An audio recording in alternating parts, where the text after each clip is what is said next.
নমস্কাৰ মৰমৰ ছাত্ৰসকল তোমালোক কেনে আছা হাকো তোমালোক ভালে আছা যিসকল ছাত্ৰসকলে 2023 বৰ্ষৰ মেট্ৰিক পৰীক্ষা দিবা হিহঁতৰ বাবে কেইটামান ইম্পৰ্টেণ্ট কোৱেশ্চন লৈছো তোমালোকৰ ক্লাছ 10 ৰ অসমীয়া সাবজেক্টৰ পৰা আজি আমি এই ভিডিঅ'ৰ জৰিয়তে যে কেইটা কোৱেশ্চন তোমালোকক দেখাই দিম গোটেই কেইটা কোৱেশ্চন তোমালোকৰ 2023 বৰ্ষৰ মেট্ৰিক পৰীক্ষাত 100% কমন থাকিব সো তোমালোকে ভিডিঅ'টো স্কিপ নকৰি প্ৰথম পৰা হেলকে চাই যাবা আৰু যিসকল মোৰ চেনেলত নতুন আছা মোৰ চেনেলখন সাবস্ক্ৰাইব কৰি দিবা লাইক কৰি দিবা শেয়াৰ কৰি দিবা এনেধৰণৰ নতুন ভিডিঅ' চাবলৈ হলে তাই আমি দেৰি নকৰি ভিডিঅ'টো আৰম্ভ কৰো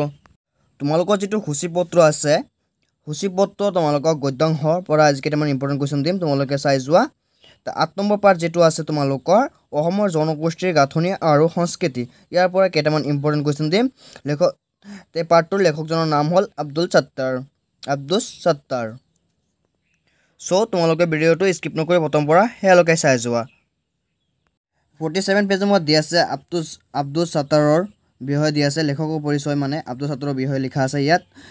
তেওঁৰ জন্ম কিমান চনত হৈছিল 1922 চনত হৈছিল আৰু মৃত্যু হৈছিল 1987 চনত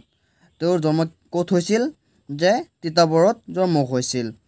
আৰু তাৰ কেইটামান ইয়াত তোমালোকে দিয়া আছে পুথি কেইটামান লিখিছিল যে ইয়াত পুথি কেইটা দিয়া আছে তোমালোকে চোৱা দাগ দুৱা আছে এই পুথি কেইটা পৰীক্ষাৰ কাৰণে অতি মাত্ৰ ইম্পৰ্টেণ্ট হৈছে ছাত্ৰসকল আৰু এই লেখকৰ পৰিচয়খিনি তোমালোকে শিকিব পাৰিলে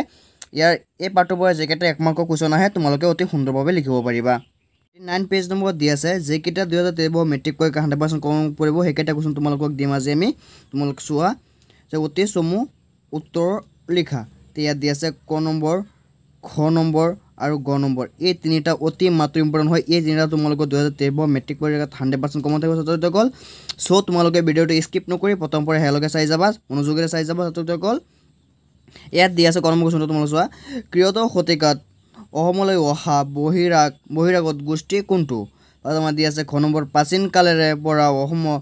অসম দেশত কিহৰ বাবে প্ৰসিদ্ধ আছিল আমাৰ দিয়া আছে ঘ নম্বৰ কোৱেশ্চনটো তোমালোকে চোৱা কিহে অসমীয়া জাতিক অধিক কটকটীয়া কৰিলে বহুত এই তিনিটা কোৱেশ্চন অতি মাত্ৰ ইম্পৰ্টেণ্ট এই তিনিটা তোমালোকে 100% কমন থাকিব 2023 মেট্ৰিক পৰীক্ষা ছাত্ৰসকল সো তোমালোকে চোৱা 2 নম্বৰত দিয়া আছে তোমালোকে চোৱা চমু উত্তৰৰ লিখা জামা দিয়া আছে ক নম্বৰ কোৱেশ্চনটো তোমালোকে চোৱা অসমীয়া জনগোষ্ঠীৰ ধাৰক বুলিলে কোন সকলক বুজায় বা তোমাৰ গ নম্বৰ কোৱেশ্চনটো তোমালোকে চোৱা ছাত্ৰসকল চাহ উদ্যোগৰ কৰ্মীসকল কোন তেওঁলোকৰ কৰ পৰা অসমলৈ আহিছিল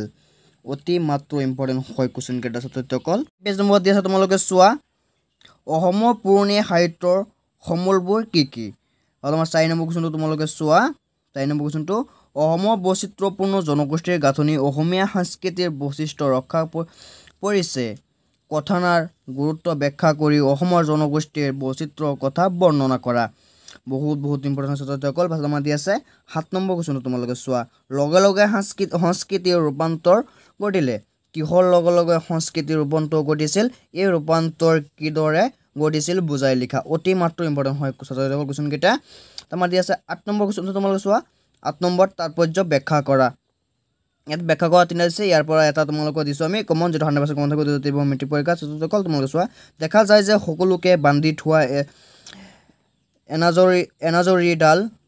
আছিল অসমীয়া ভাষা অতি মাত্ৰ ইম্পৰ্টেণ্ট হয় কোৱেশ্চন কেইটা ছাত্ৰসকল সো